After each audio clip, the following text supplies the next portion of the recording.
of the favorite stops for Central Pro Am's tournament anglers is Truman Lake in central Missouri. It's shallow water bass fishing at its best, and it normally takes a 3-pound average or better to win. Will the big ones turn on this weekend? Stay with us and we'll find out. Since it was impounded 20 years ago, Truman Lake has been a lake of surprises. As the Central Pro Am anglers arrive at Bucksaw Point for the final stop on the 1996 tournament trail, Truman and Mother Nature have a surprise in store. An unseasonable cool front has hit central Missouri, making it feel more like mid-September than mid-August. At stake in the Truman Pro Am is more than the first place money, $10,000 for the Pro Division winner and $3,000 in cash and prizes for the Amateur Division winner. Here is where 30 berths in each division will be decided for the $100,000 Ranger Mariner Pro-Am Championship. Here, too, is where the Angler of the Year in each division will be determined. Both Angler of the Year races are still up for grabs. Using the Central Pro-Am formula combining pounds caught and finish position, Michael Heck leads the Amateur Division with 412 points. But Dennis Toon, Brian Snowden, Sam Daly, and Howard Buning are all within striking distance. In the Pro Division, Terry Thomas leads with 489 points, but a scheduling conflict has prevented him from entering the tournament, and his total will have to stand against the field. Jim Akins is in prime position to overtake Thomas with 447 points, but Mike Roller, Brent Chapman, and Randall Hudson could jump to the top of the pack with a good tournament. Among the favorites in this year's tournament are defending champion Fred Barracks, who won this tournament in 1995 by 9 pounds, Gary Reed, who finished second in 1995, and Larry Herndon, who finished fourth. But you can't count out Dave Barker, who won the 1995 Ranger Mariner Championship on Truman, or Jim Akins, a former Bassmasters Classic qualifier who has an opportunity to win his first Central Pro-Am Angler of the Year title with a good tournament. The morning of day one is cool with overcast skies, but there's no telling how the weather change will affect patterns the Pro-Am anglers established in practice. The day is not starting well for Fred Barracks. He was unable to establish a consistent pattern in practice, so he started the day in shallow areas where he normally catches fish at this time of year. But so far, he has no keepers. A professional guide, Barracks has at least been successful in that regard, putting amateur partner Tommy Granata on this good fish early. Finally, Barracks gets a strike, but the bass gets wrapped up in the brush. Barracks works his boat in to make sure the bass is still hooked. Sure enough, it is, but it's too short to keep. Soon, he gets another strike. This one will keep, and Barracks is overjoyed to be on the scoreboard, finally. Not far away, last year's runner-up, Gary Reed, is also off to a slow start. He and amateur partner Joey West are pitching jigs and plastic worms to a tree line along an old creek channel. West gets a fish first, but Reed gets a strike soon after that.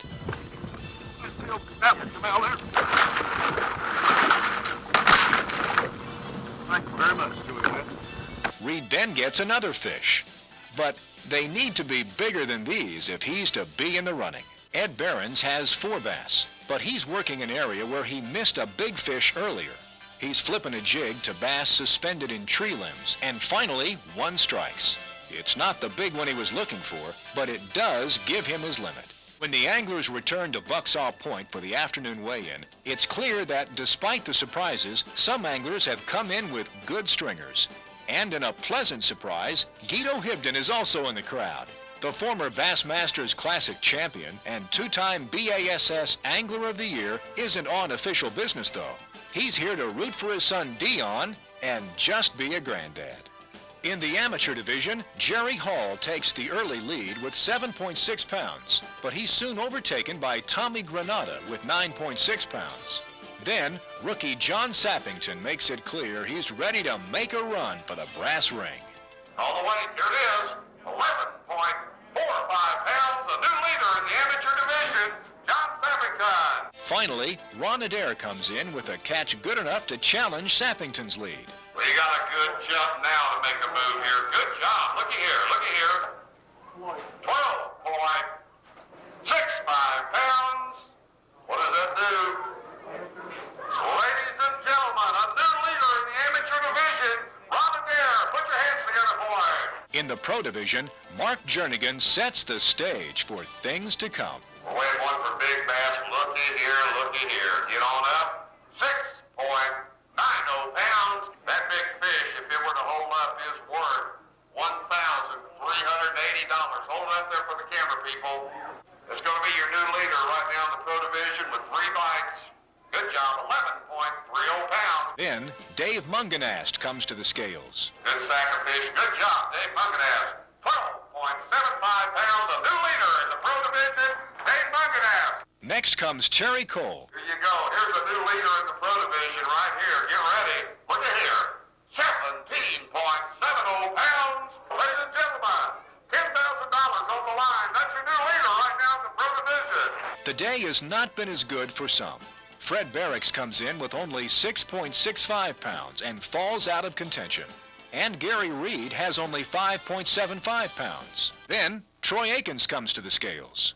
Look here, this limit of bass for Troy Akins. Looky here. Watch out, Terry Cole.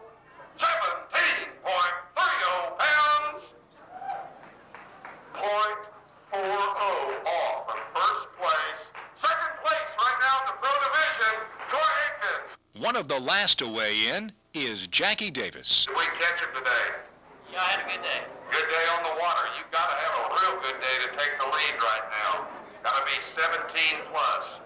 It'll be close. It'll be close. Watch out, ladies and gentlemen. Let's take a look here. This young man who's qualifying. Oh, looky here. Looky here. It won't be close. Looky here. 18.65 pounds. Get some of those fish out there, Jackie. Let's get a good picture of them. This young man has won Pro Division titles. He came out of our amateur division. He is homegrown as far as Central Pro Am Association is concerned. Put your hands together. That's a new leader in the Pro Division, Jackie Davis. At the end of day one, Jackie Davis leads the Pro Division with 18.65 pounds, with Terry Cole and Troy Akins close behind. Danny Burns and Lou Treat round out the top 5, while Brent Chapman heads a list of experienced Pro-Am anglers rounding out the top 10. In the amateur division, Ron Adair holds the lead with 12.65 pounds. Just over a pound behind is rookie John Sappington with 11.45 pounds.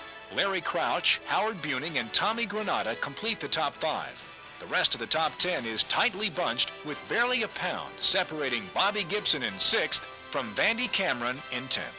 Stay tuned for exciting Day 2 action. We'll be right back. The morning of Day 2 brings even more surprises. If anything, it's cooler and rain is imminent. As the anglers slice through the pre-dawn darkness, everyone knows that there could be more surprises in store today. The rain could make big fish active and could come in with a catch of over 20 pounds. Out late in the first flight, first day leader Jackie Davis finds other anglers on 2 of his prime spots. His job prevented him from fishing during the 2 practice days, so he heads to an area where he found fish earlier this month. Quickly, he discovers the bass are holding on the dead cedars, so he concentrates on those. But the fish he's catching are all small. One of Central Pro Am's early stars, Davis won 2 amateur division tournaments back-to-back in 1990 before moving to the Pro Division. He won Pro Division titles at Stockton in 1991 and at Grand in 1992, setting a tournament record 43 pounds that was not broken for 4 years. Then, the drought began. Meanwhile, in the Tebow arm of the lake, Terry Cole is fishing a row of submerged stumps he located by noticing the gas bubbles coming. Today, he's Carolina rigging a green pumpkin seed plastic lizard past the stumps, a technique that got him a limit by 7:30 on day 1. And nothing seems to be slowing down. He gets 1 keeper, and it moves him ahead of Davis. Soon he gets another, and there's no question about this one. It goes into the live well to give him a 3-pound lead over Davis. Troy Akins is having the same difficulty as Davis. He's catching fish, but they're too short to keep. Finally, he gets a good fish, but surprisingly, it doesn't measure, and Akins is still without a keeper. Later, amateur partner Matt Sossaman gets this solid keeper that Akins needs desperately, but he quickly jumps to assist his partner. However, his own frustration continues. Jackie Davis continues to catch fish, but they're all too short. he still has nothing in the live well. And unless he finds a spot with keeper-sized fish soon, he may be out of the hunt. Back in Tebow Creek, Terry Cole gets another keeper, and Michael Hess scoops it up in the net. Now, Cole's lead over Davis has jumped to 5 pounds. Terry Cole is one of the most consistent anglers on the Central Pro Am Tour, but despite his success, he's won only one title, primarily because he somehow can't put together 2 good days in a row. Maybe things are about to change. He continues to roll. This keeper is Cole's 4th, giving him a 7-pound lead over Davis. But unlike the day before, he's catching no big fish. By midday, Davis has managed to catch 3 small keepers, giving him about 7 pounds for the day. He's moved to an area in the Pomme de Terre arm of the lake where he caught big fish the day before. He gets a strike on a buzzbait, but this one is, guess what, too short. Almost immediately, he gets another strike, and this one's a keeper, about 4 pounds. That puts him near 30 pounds. But if Cole, Akins, or Danny Burns repeat their successes of the day before, Davis knows that won't be enough. Time is running out. As he works his way out of the small pocket, he gets no more strikes on a buzzbait, so he switches to a jig with a twin-tail trailer. Finally, he gets a strike, and this could be the tournament. But the bass gets free, and Davis knows it may have cost him. About the same time, Troy Akins gets another strike.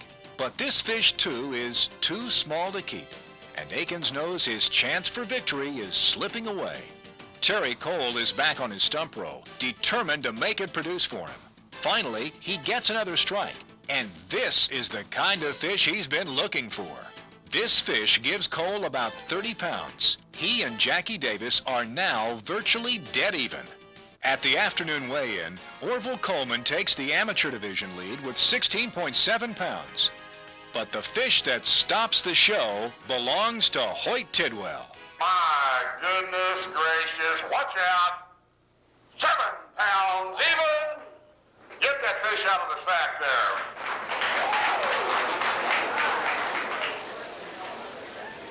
Look at this. This is what they're looking for right here, ladies and gentlemen. Take good care of her. Hold her up there. There's your new big bass leader in the amateur division, Hoyt Tidwell. A short time later, Howard Buning comes to the scales. Orville Coleman leading the amateur division right now with 16.70 pounds. Watch out. 8.80 pouns.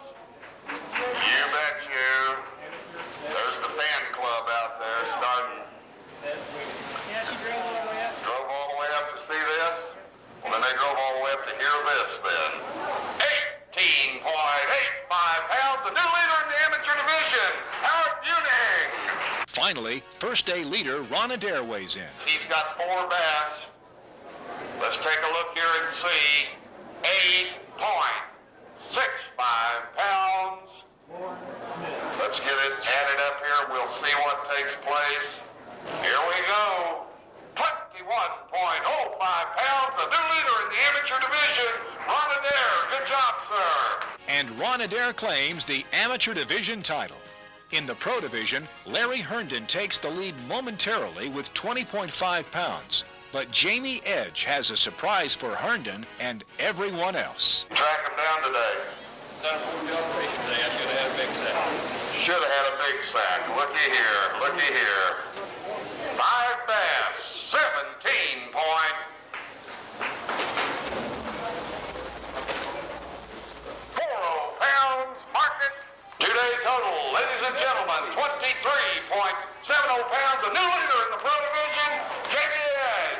But it turns out that the biggest surprise of all belongs to Jackie Davis. Your day 1 leader, Jackie Davis from Willard, Missouri. He had 18.65 pounds yesterday. This young angler with 2 pro division titles, 2 amateur division titles to his credit, weighs 1 in for big bass, 6.85 pounds. He's qualified for the championship in both divisions, pro and amateur division. He set the standard yesterday with over a 3-pound average. Now he's got the big kicker fish. Oh, yeah. Looky here, look out. Get ready, Mr. Toledo. Watch out, Dave Barker. 21.85 pounds. It's not over, but what do we got right here? What's those numbers say? 40.50. Ladies and gentlemen, a new leader in the Pro Division, Jackie Davis. Now, all Davis and his family can do is wait to see if anyone has a catch big enough to overtake him. At last, it's up to Terry Cole. Good quality bass again for this young man. Look at here. Good job. 11.55 pounds. Let's get a two-day total here. Boy, any other circuit, 29 pounds would be a load, wouldn't it? 29.25 pounds. Good job, Terry Cole. It's official now. Jackie Davis returns to the Central Pro Am winner's circle with a stunning runaway victory, as his two-day total of 40.5 pounds outdistances runner-up Terry Cole by over 11 pounds. Ed Behrens, Jeff Kelly, and Dave Barker finished close behind Cole to complete the top 5. In the rest of the top 10, Jay Halsey, who was way back in 35th place at the end of day 1, rides a great second-day catch to edge Ray Ingalls for 6th place. In the amateur division, first-day leader Ron Adair holds on to win with 21.05 pounds. He's followed closely by John Sappington and Howard Buning, while Orville Coleman and Roger Hackman complete the top 5. In the rest of the top 10, Matt Sossaman nips Michael Heck by a 1/10 of a pound to take 6th place. In the race for Angler of the Year, the final point tally's been made, and Jim Akins emerges as Central Pro Am's Pro Division Angler of the Year, while Michael Heck holds on to claim Angler of the Year in the Amateur Division. Coming out on top in the Rookie of the Year races are Ray Ingalls in the Pro Division and Dennis Toon in the Amateur Division. It's time now for Tips from the Top, techniques you can use to catch more fish. Brought to you by Quantum, the choice of serious fishermen. The real key up here in locating the fish is try not to fish in a crowd, but sometimes that's hard to do. The more isolated the cover, the better for catching the larger fish, and the weather plays a real big role in it. Since 2 weeks ago, if it was sunny, the suspended fish would bite. That's the fish that are sitting out here in 20 or 30 foot of water, and you flip your worm to them and they're only 8 to 10 foot down. If it's cloudy like this, the fish go shallow. The suspended fish won't bite for some reason. I don't know where they go, but the shallow fish start biting a lot better. So what I did was I went to the shallow tree rows and fished the worm on the bottom, and then throw the buzzbait in water that says, 1.5 to 3 foot of water, and that's where you caught the buzzbait fish. This is the buzzbait I used right here to catch some of the better fish that I caught. I caught a 4-pounder today on film. It's a 1/2 ounce model that me and my brother pour ourselves. And what I like to do with these is go down the road in your truck and hold them out the window for a few miles, and it makes them squeak a lot better. Whenever I was fishing the buzzbait, they wanted it as slow as you could possibly crank it on top. And every once in a while, when I'd get right beside the stump, I would make a little twitch with it, just make it kind of flutter just a slight flutter, and then just kind of kill it. And that's when the fish would usually take it. This is the worm that I use to catch the good fish that are suspended out in the treetops, and then I worked on the bottom. It's a 9.5 inch Lucky Strike Guido ringer worm. I was using plum, camouflage, and tequila sunrise. I alternated between the colors. All 3 colors usually are real productive up here, but I did think due to fishing pressure that a guy needs to rework the areas and change colors a little bit to be more productive. And I was just using a 5/16 ounce slip sinker, and I did not peg it, with a 5/0 hook.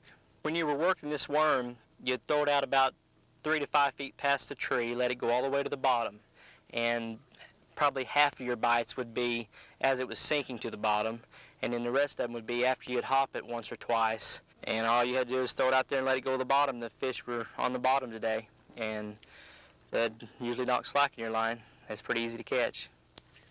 After a 3-year dry spell, Jackie Davis emerged from the rains at Truman with a well-deserved victory. Congratulations, Jackie. Thanks for joining us this week. We'll see you next time on Fishin' Magazine.